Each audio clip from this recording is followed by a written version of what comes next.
Yeddi pəri. Ətrafa tərəkəmənin oynaq sədaları yayılmışdı. Məclisdəkilər musiqi ilə həmahəng şəkildə əl çalırdılar. Oyun havası deyəsən kiminsə sümüyünə yaman düşmüşdü. Bunu toydan gələn şən səslər sübut edirdi. Məhəllənin o başından Zeynəbgildən gələn çalğı səsi Ayşəni kövrəltmiş, evdən çıxıb qaranlıqda tənha güşədə oturmağa məcbur etmişdi. O, bağın qurtaracağında, iri fındıq kollarının dibində, otların içində oturub əlləri ilə dizlərini bərk-bərk qucaqlamış, gözlərini naməlum bir nöqtəyə zilləmişdi. Yarım saatdan çox idi ki, bədbin düşüncələrinəsirinə çevrilmişdi. Son vaxtlar toy sədası, çalğı səsi onu yaman kədərləndirirdi. Bu kədərə acı həsrət, cavabsız qalmış suallar qarışırdı. Bu, xoşbəxtliyə, səadətə həsrət qalmış bir qızın ürək sızıltısı idi. Qəlbini göynədən, qaysaqlamayan yarasını qopardan əzablı bir ağrı idi. Elə ağrı idi ki, kimsə ona əlac edə bilməzdi. Adətən o, toy düyünə həvəssiz yollanardı.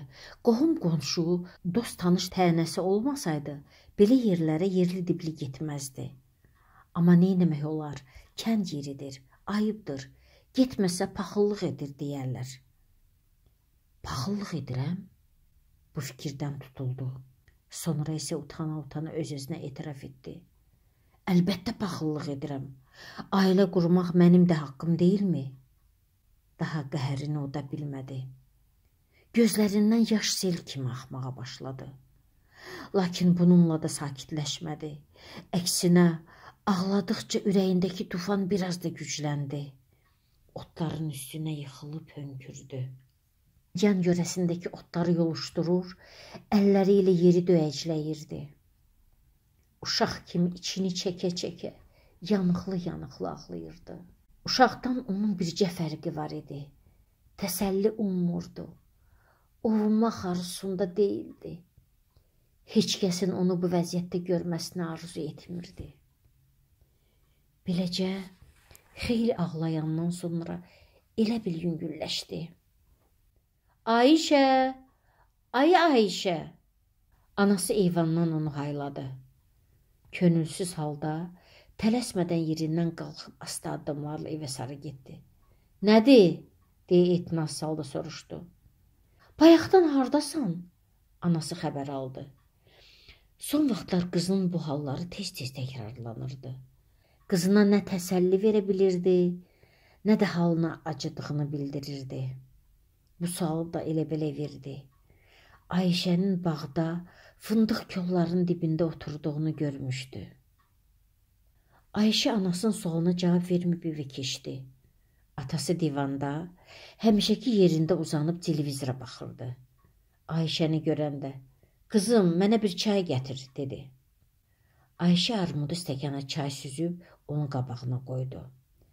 Sonra atasının yatağını qaydaya saldı.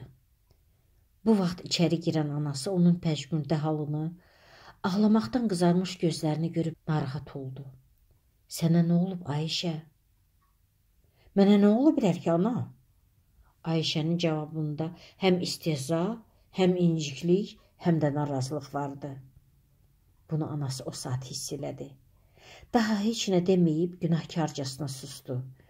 Evin aşağı küncünə çəkilib yarımçıq qoyduğu yorğanı sırmağa başladı. Ayşə bunu görüb ürəyində bərk hissləndi. Evdə yorğan döşəgərindən tərpənmək olmur. Başa düşmürəm. Bunları neynir? Cihiz yığmaqdan bezmədi. Kimə hazırlayır bunları? Niyə anlamaq istəmir ki, qızı qarıyıb? Ürəyində acı-acı güldü. Birazdan anası astadan, qızının xətrinə dəyməkdən qorxa-qorxa soruşdu. Toya getmirsən? Həvəsim yoxdur, ana. Cəmaatdan ayıbdır. İstəmirəm, məni məcbur eləmə. Heç olmasa yarımca saatlığa get. Zeynəbi təbrik edib gələrsən. Orada mənim taytuşum yoxdur axı. Ayşənin səsi titrədi. O, qonşu odağa keçib qapını arxasınca bağladı. Ərlə arvad bir-birinin üzünə baxıb köks ötürdülər. Amma 5-10 dəqiqə keçmiş Ayşənin geyimli keçimli halda otaqdan çıxdığını görəndə hər ikisi rahat nəfəs aldı. Gecə mehi üzündə, saçlarında gəzəndə Ayşənin bədənini xəfif bir gizilti bürüdü. Onda da elə bu vaxtlar idi. Abbasla son görüşü günü. Səhəri o Rusiyaya gedəcəkdi. Əllərini Ayşənin saçlarında gəzdirdi. Sənsiz necə olacaq? Bu saçları qoxlamadan necə yaşayacağım Ayşə? Abbas poliqrafçı olmaq istəyirdi. Yaxşı təhsil almaq, savadlı mütəxəssis kimi dönmək fikri ilə getmişdi vətənindən. Bu gediş son gediş olmuşdu. Ayşə uzaq xatirələri müşayiəti ilə Zeynəbgilə tərəf yollandı. Zeynəb Abbasın kiçik bacısı idi. Neçə il idi ki, Əhmədə nişanlanmışdı. Abbas gəlməsi gəlinlik giymərəm deyib, illəri yola verirdi. Oğlan evi üsyan edib deyə Zeynəb toya razılıq vermişdi. Adaxlıların evlərinin arasında bircə ev vardı. Nə yaxşı ki, Əhmədin atası qız evini məcbur elədi. Yoxsa onlar da yazıq olacaqdılar. Nə qədər həsrətlə bir-birinə baxsınlar. Qonşudan qız sevmək asandır bəyəm. Hər gün neçə dəfə həsrətli olub baxışlarla baxmaq olar. Yaxşı ki, Abbası gözləmədilər. Bəylə gəlinə bir bax. Ayşənin dodağı qaşdı. Bunlar haçan böyüdülər. Yadına düşdü ki, o yuxarı sinifdə oxuyanda Zeynəb hələ məktəbə getmirdi. 10-12 yaş onlardan böyüyəm, deyə qəhərlə düşündü. Zeynəbgildə bir vurnuxma var idi ki, gəl görəsən. Hərə bir işlə məşğuldur. Kabab çəkən kim, iri toy samavarından çay süzən kim, qab yuyan kim. Ağrın alım, sənin üçün olsun. Zeynəbin anası Zivər xala onu marçıltı ilə öpüb hal-əhval tutdu. Arvadlar bir anda Ayşəni dövrəyə aldılar. Elə bil ki, gündə neçə dəfə rastlaşdıqları adam deyildi. Toyunu görək, ay Ayşə, Zeynəbin sağ əli sənin başına. Allah səni də xoşbəxt eləsin. Bu xeyir duaları eşidəndə əhvalı biraz da korlandı. Arvadların əslində ürəkdən gələn səmimi xeyir dualarını o özü başa düşdüyü kimi yozdu. Hansı xoşbəxtlikdən danışırsınız? Abbassız necə xoşbəxt olaram? Elçiləri evdən azmı qovdum? Gözüm kimsəni görmədi, daha nə xoşbəxtlik. Nə özü gəldi, nə sözü. Yol gözləyə-gözləyə qaldım. Dünənki uşaqlar da evləndilər. Mən isə hələ də gözləyirəm. Zivər xalanın təkidlərinə baxmayaraq, əlini süfrəyə uzatmadan Zeynəbin yanına qalxdı. Al-əlvan geyinib keçinən qızlar xına məclisini başa vurub bəy evinə, toya tamaşa etməyə getmək üçün hazırlaşırdılar. Zeynəb Ayşəni görəndə sevinclə boynuna sarılıb o üzündən bu üzündən öpdü. Bacı, elə bildim gəlməyəcəksən, dedi. Zeynəb ağzını onun qulağına yapışdırıb qəribə tərzdə. Qağam gəlib ey bacı, dedi. Ayşənin dizləri əsdi, bədəni uçundu, dodaqları səyridi. Eşitdiyi xəbərdən özünü elə itirdi ki, müvazinətini saxlaya bilməyib, taqətsiz halda stula çöktü. Ola bilməz. Bəs deyirdilər, əlaqəmiz yoxdur. Toyun vaxtını nə yaxşı bilib. Deməli, nəsə varmış ki, mənə demirlər. Zeynəb də bilmirmiş Abbas niyə gəlmir. Elə bu vaxt 10-11 yaşlarında sarışın, qıvrımsaç bir qız qaça-qaça içəri girib Zeynəbin yanında oturdu. Elə bil Ayşənin qarşısındakı balaca Zeynəb idi. Qağanın qızıdır, Ayşə qeyri-iradi soruşdu. Hə, qardaşı da olub təzəlikcə. Bacı, vallah biz də bilmirdik. Bugün bildik ki, qağam öz tələbə yoldaşı olan rus qızı ilə evlənib. Xəcalətindən kəndə dönə bilmirmiş. Qağamsız toyumun olmasını istəmədiyimi hər kəs bilirdi.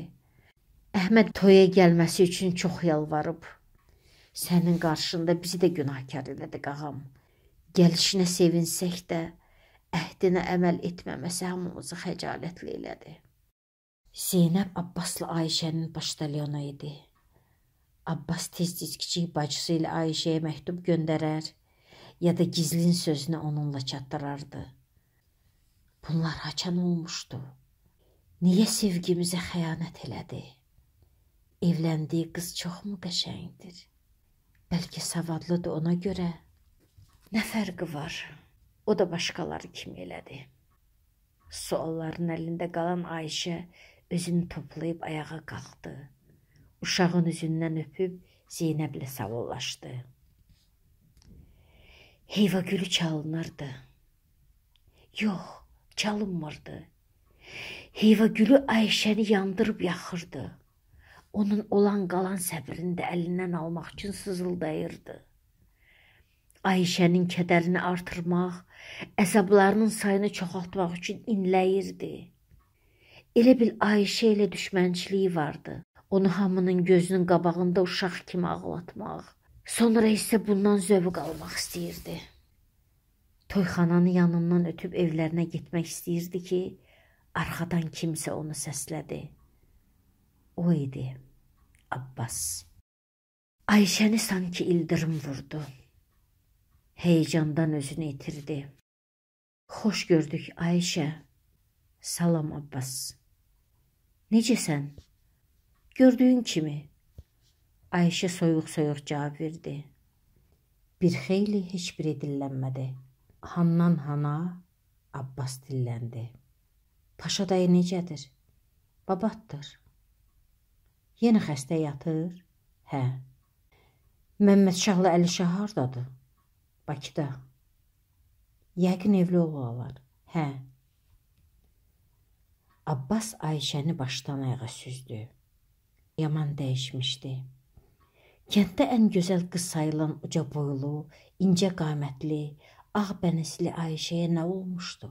Gündən yanıb qaralmış üzü, arıqlayıb təravətdən düşmüş bədəni Abbasın ürəyini kədərlə doldurdu. Tütünə gedirsən deyəsən. Hə, oxumağın qaldı. Hamı oxusa kənddə kim qalar? Ayşə onun sualına sualla cavab verdi. Sən hamı deyildin ki, məktəbdə səndən yaxşı oxuyan yox idi. Araya sükut çöktü. Birazdan Abbas çəkinə-çəkinə soruşdu. Ərə getməmsən? Sözlərinin Ayşənin xətrinə dəyəcəyindən qorxub günahkarcasına ona baxdı. Yox, Abbas deməyə söz tapmadı. Qəhərdən nəfəsi təngidi. Bu məsum qızın bu hala düşməsinin səbəbkarı o idi. Nə desin? Necə desin? Amma nə isə demək lazım idi. Ayşə onu bu çətin vəziyyətdən çıxarmaq üçün dilləndi. Elə fikirləşmə ki, sənə görə getməmişəm. Atamı o halda necə qoyaydım? Anam qocalıb, ona baxa bilmir. Həm də qardaşlarım kimi başımı götürüb gedə bilməzdim ki. Ayşənin səsi titrədi. Abbas işlətdiyi günahın böyüklüyündən sıxıldı. Onun əllərini ovucularına aldı. Ayşənin kobudlaşıb dəyənək kimi olmuş barmaqları onun yumşaq barmaqlarına dəyəndə ürəyinə sanki nişlər girdi. Ayşənin dəmirə dönmüş əllərini dodaqlarına yaxınlaşdırdı. Qız özünü itirib əllərini geri çəkdi. Məni bağışla, Ayşə. Ayşə yaşarmış gözlərini sildi. Eşitdim oğlun olub, təbrik edirəm. Çox sağ ol Ayşə. Bir-birini sevən bu iki adam indi iki yad kimi üz-üzə dayanmışdı. Mən gedim gecdir, deyə Ayşə dilləndi. Ayşə, neçə il həsrətini çəkmişəm. Buradan gedəndə düşünürdüm ki, təhsil alıb evimizə dönəcəm, sənə qovuşacam. Sveta ilə münasibətlərim vardı. Hamilə olduğunu biləndə artıq gec idi. Qızım doğuldu, onu orada qoyub gələ bilməzdim. İllərlə bir işıq ucu gözlədim. İkinci uşağı da məndən bir müddət gizli saxlayıb, vaxt keçəndən sonra bildirdi. O xaraba belədir, nə vaxt bataqlığa batırsan xəbərin olmur. Ayılıb görürsən ki, artıq gecdir. Əgər bacarsan bağışla məni. Bir də məni ölmüş bil. Mümkünsə ailə qur. Abbas ağır yük altında qalmış adam kimi pıçıldadı. Ayşə kəlmə kəsmədən həyətlərinə girdi. Abbas dayandığı yerdən onun arxasınca xeyli baxdı. Kaş məni söyəydi. Heç olmasa nifrətini bildirəydi. Məhv elədim yazıq. Ayşənin gənclik təravətini itirmiş solğun sifəti, kobudlaşmış əlləri gözlərinin önündən çəkilmirdi.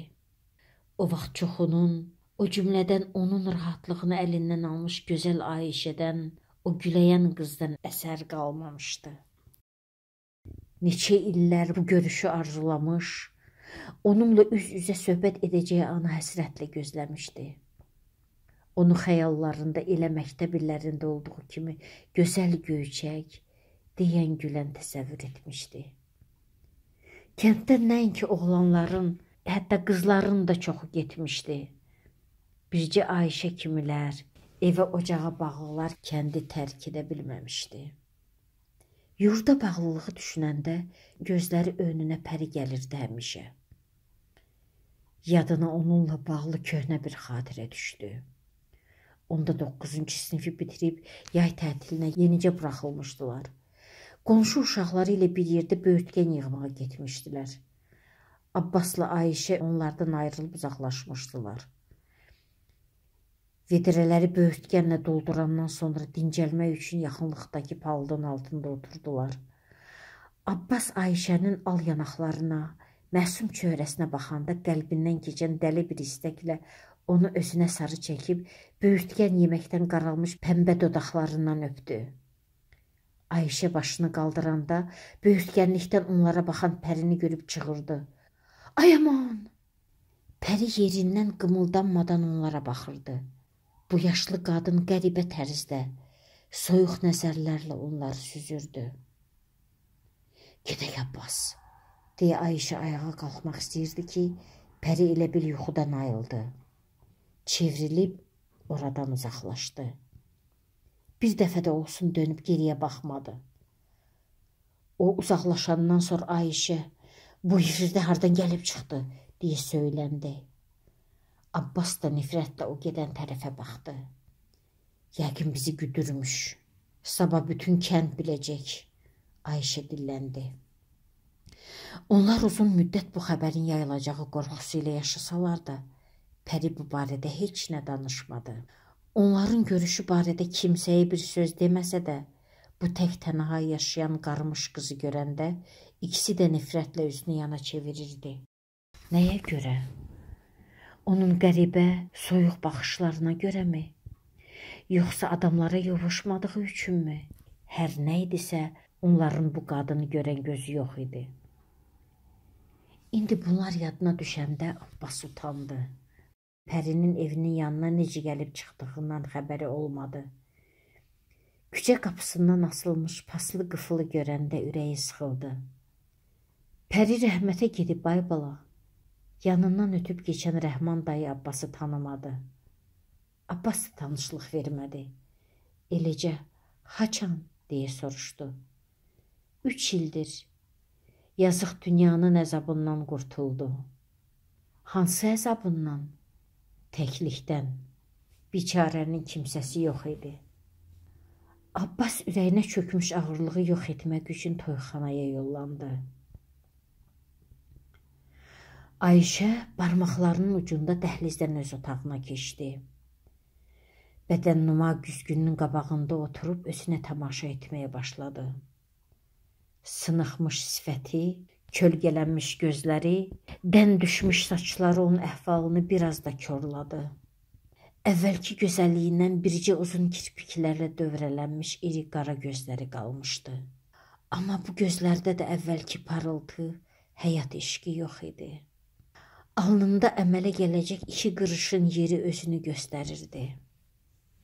Kitab şkafının siyirməsindən albomunu çıxarıb şəkillərə tamaşa etməyə başladı. Aman Allah, gör necə dəyişmişəm. Doğrudanmı şəkildən baxan o gözəl qız mən idim? Dönüb yenidən güzgüyə baxdı. Oradan baxan əksini şəkli ilə müqayisə etdi. Bundan ürəyi sıxıldı. Albomu yerinə qoymaq istəyirdi ki, arasından Abbasın şəkli düşdü. Hər dəfə saatlarla bu şəkillə dərdləşən, sonra öpüb yerinə qoyan Ayşə bu dəfə ona gözünün ucuyla baxıb şəkli albomun arasına qoydu. Bayaqki görüş gözləri önündən getmirdi. Son dəbə uyğun geyinmiş, boylu, buxunlu, yaraşıqlı Abbasın yanında necə acınacaqlı göründüyünü təsəvvür edəndə xəcalət çəkdi. Birdən daxilindən qalxan bir his üsyan etdi. Niyə xəcalət çəkirsən? Sənin kimi qızları gözü yolda qoyan oğlanlar xəcalət çəksinlər. O oğlanlar ki, valideynlərinə sahib çıxmırlar. O oğlanlar ki, sevgilərinə sadiq qalmırlar. Sən başını uca tut Ayşə, qardaşlarının əvəzinə ata-anana oğulluq edirsən. Ayşə qapqara qaralmış, əllərinə indi qürurla baxdı. Bunlar zəhmətdən qaralmış əllərdir. Yoxsa Abbasın ağappaq, yumşaq əlləri kimi? Doğru deyiblər ki, ağ gün ağardar, qara gün qaraldar. Mənim kimi qızların qara gündən qaralmağının, evdə qalıb qarmağının nə əhəmiyyəti var ki? Tək onlar ağca xanımlarla ağ gün görsünlər. Acı-acı güldü. Ayağa qalxıb güzgünün qabağında fırlandı. Yenidən diqqətlə özünə baxdı. Paltar əynində torba kimi qalırdı. Arıqlayıb dümdüz olmuş sinəsinə baxıb hisləndi. Güzgünün qabağından çəkilib yatağına uzandı. Nə edəcək? Necə yaşayacaq? Kim üçün yaşayacaq bundan sonra? Birdən ata-anası gəlib gözləri önündə calandı. Sualından utandı. Qocalıb əldən düşmüş bu iki əziz adamını bir gün itirə biləcəyini fikirləşib dəhşətə gəldi. İndən belə qardaşlarından nə Məmməd Şah, nə də Əli Şah şəhərdən kəndə qayıtmayacaq. O, bu evdə yalquzaq kimi ömür sürməyə məhkum olacaq. Ayşənin havası çatmadı. Pəncərəni taybatay açıb qabağında dayandı. Amma bu halı keçmədi. Ona nə olmuşdu? Bəlkə olan qalan qətiyyətini Abbas əlindən almışdı.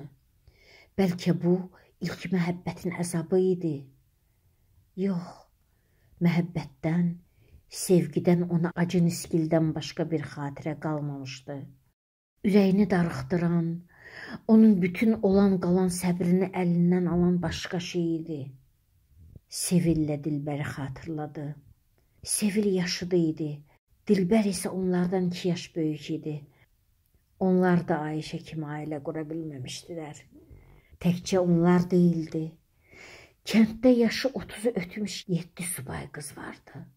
Həmin qızları bircə-bircə gözləri önündə canlandırdı.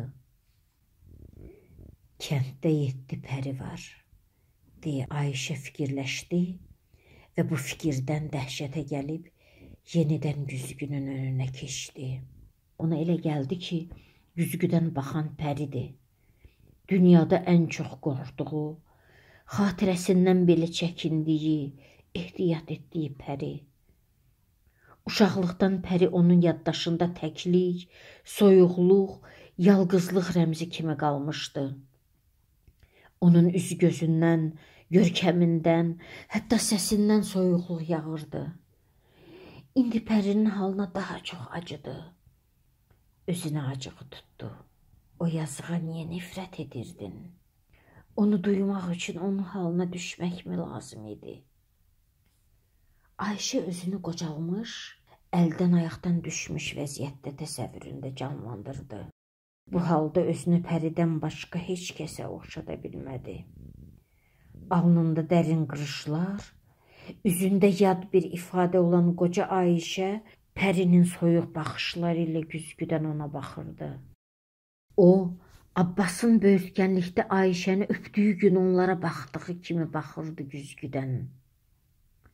Pəri kimi kirpiklərini qırpmadan, təəssüf qarışmış qəribə bir ifadə ilə baxırdı. Bu baxış Ayşənin bədəninə üşütmə saldı. O, var gücü ilə güzgüyə yumruq ilişdirdi. Anası qonşu otaqdan səsə gələndə Ayşənin çilik-çilik olmuş güzgünün qabağında oturub Əlindən döşəməyə axan qana fikir vermədən naməlum bir nöqtəyə baxdığını gördü. Tərəkəmənin oynaq sədaları gecənin səssizliyində aydın eşidilirdi. Səhərisi Ayşə həyətlərindən topladığı güllərlə qəbristanlığa, Pərinin məzarına ziyarətə getdi. Orada kiminsə olduğu uzaqdan gözünə dəydi. Yaxınlaşanda Abbasın Pərinin məzar daşını sildiyini gördü. Bu ziyarət səbəbsiz nifrətin bağışlanması üçün idimi? Yoxsa birinin məhkum etdiyi, o birinin məhkum olunduğu bir həyat tarixçəsinin acı bir sonluğunun qaçılmaz nəticəsinə baxmaq istəyi idimi? Kim bilir?